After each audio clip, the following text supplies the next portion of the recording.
हिंदू धर्म में ऐसी कौन सी बात है जो बहुत विस्फोटक है लेकिन छुपी हुई है कि उसका खुलासा करेंगे तो बड़ा विस्फोट हो जाएगा। ये जो मुरारी बापू के प्रकरण में जैसे आप देख रहे हैं ना, कि जान रहे हैं कि हमारा शास्त्र यही है, हमारी परंपरा यही है, फिर भी मनमाना कर रहे हैं। जानते बूझते भी अपराध को जारी रखा जाता है तो उसको प्रज्ञा अपराध कहा जाता है। वो वैसा ही है जैसे कहावत है ना कि पंचों की आज्ञा सिर माथे लेकिन नाला यहीं बहेगा।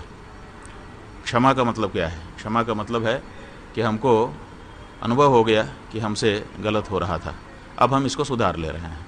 ये क्षमा याचना है कि हम भावना में आकर के यहाँ पूजा अर्चना कर रहे थे, कथा करने के लिए बैठ गए थे, लेकिन आप सब विद्वानों के द्वारा शास्त्र वचनों का ध्यान दिलाए जाने पर अब हमको इस बात का अनुभव हो गया कि ये हमारी तकनीकी त्रुटि थी, धर्मशास्त्र विरुद्ध कार्य था।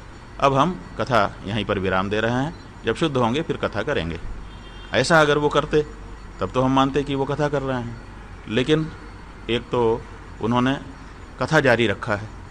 तो जब आपने कथा जारी ही रखा है और जो विश्वनाथ मंदिर में पूजा अर्चना करके आए उसको भी कह रहे हैं हाँ हमने तो किया, बड़ी ठसके से कह रहे हैं, तो इसका मतलब है कि इसमें क्षमा याचना केवल धूर्तता है, केवल प्रवंचना है, ताकि कहा जा सके कि हमने तो क्षमा मांग ली।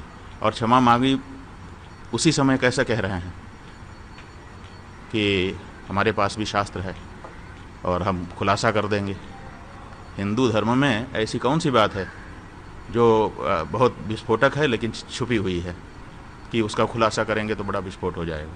वो बताएं। हमने उनसे पूछा है, अब प्रतीक्षा कर रहे हैं कि वो उत्तर दें। शास्त्रार्थ की चुनौती देंगे। बात यह है कि शास्त्रार्थ किससे होता है? जो शास्त्र को जानता हो, मानता हो। तो वो कहाँ शास्त्र को जान रहे हैं? उन्होंने कहा है कि मेरे पास भी शास्त्र हैं। मेरे पास माने उनके पर्टिकुलर प्राइवेट शास्त्र हैं क्या उनके पास? तो पहले वो अपने शास्त्र के ज्ञान के बारे में कुछ बताएं। उनके सहयोगी ने जो मनुस्मृति का श्लोक 5वें अध्याय के 58वां श्लोक भेजा था, वो तो हमने मनुस्मृति निकाल करके देख ली, उसमें है ही नहीं है। तो आप पता नहीं कहाँ का श्लोक मनुस्मृति के नाम पे परोस देते हैं।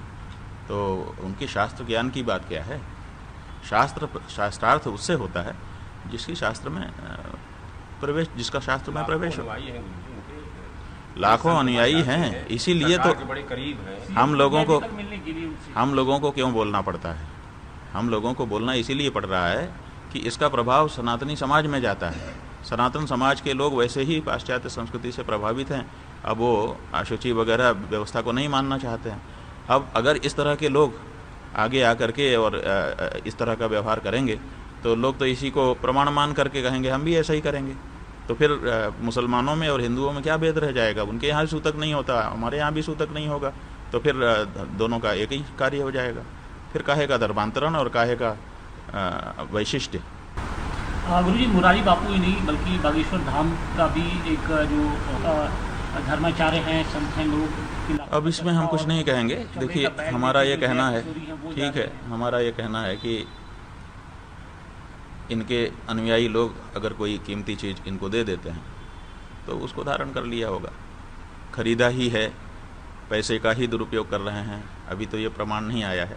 बस उन्होंने कीमती वस्तुएं धारण कर रखी हैं। हो सकता है किसी धनवान व्यक्ति ने चढ़ा दिया हो, तो क्या करेंगे? फेंक देंगे, उठा के पहन लिया। तो शास्त्र और संतों की एक गरिमा होती है, एक मर्यादा होती है। भाई वो गरिमा महिमा समझे तब ना।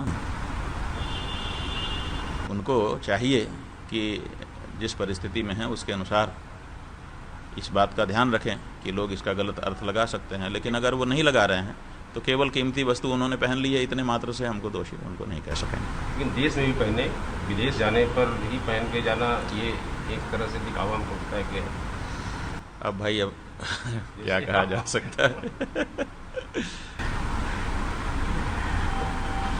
हाँ, उथल पुथल मचा हुआ है, कहीं प्लेन क्रैश हो रहा है, कहीं हेलीकॉप्टर क्रैश हो रहा है, कहीं युद्ध चल रहा है, कहीं कुछ चल रहा है। एक धर्माचार्य की दृष्टि से क्या देखते हैं, किस तरह से?